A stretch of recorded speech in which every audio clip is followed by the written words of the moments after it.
एक हादसे ने प्रफुल्ल के दोनों हाथों को बेजान बना दिया था।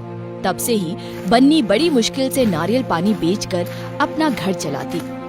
चलिए, दुकान खोलने का समय हो गया है। कितनी मेहनत करते हैं हम बन्नी, क्या भगवान हमारी परिस्थिति कभी ठीक नहीं करेंगे?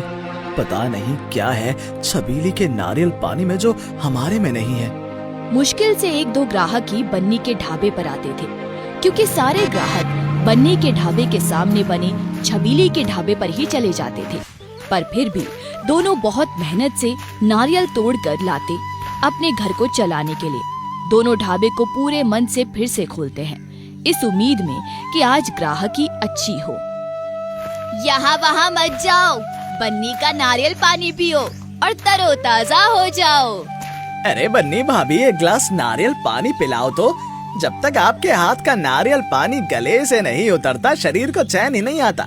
एक तू ही तो है राजू जो रोज आता है नारियल पानी पीने।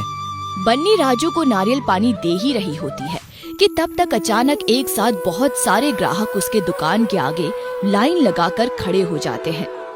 हे प्रभु, आज तो अच्छी खासी शुरुआत हुई है। बड़े दिनों बाद लगता है हमारे दिन पलटने वाले हैं। और ऐसा हुआ भी। बन्नी की दुकान चल पड़ी। कई सालों की मेहनत अब रंग लाती दिख रही थी। अरे कहाँ तो छबीली के ढाबे पर जा रहा है? यहाँ आ, यहाँ के नारियल पानी वाला स्वाद तो कहीं नहीं है। कल ही पहली बार पिया है मैंने। अपने दुकान के ग्राहकों को बन्नी के पास जाता देख छबीली से रहा नहीं जाता है। ये बन्नी बड़ी तेज बन रही है, अभी इसके होश ठिकाने लगवाती हूँ।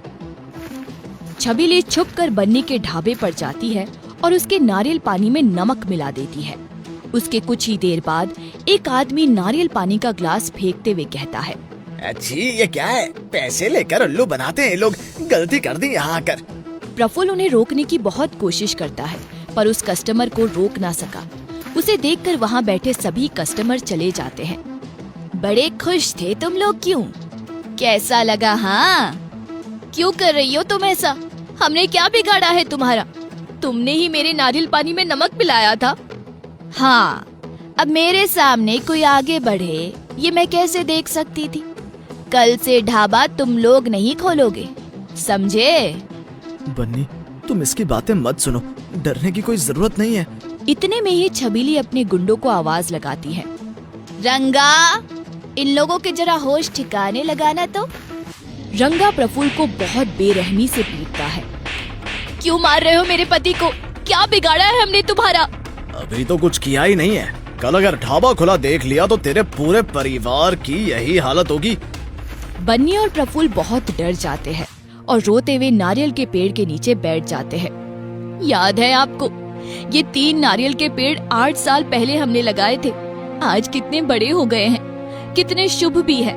परसों ही पहली बार इनका नारियल तोड़कर नारियल पानी बनाया और ग्राहकी इतनी बढ़ गई और आज ये सब खत्म हो गया।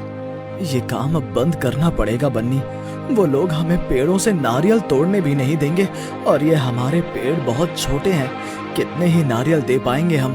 तभी उन 3 में से एक पेड़ से आवाज आती है, पिंकी, हमें इनकी मदद करनी चाहिए ना, तो करते हैं ना। प्रफुल्ल और बन्नी कुछ समझ पाते उसके पहले ही तीनों पेड़ में इंसानों की तरह आँख, नाक और मुंह बन जाते हैं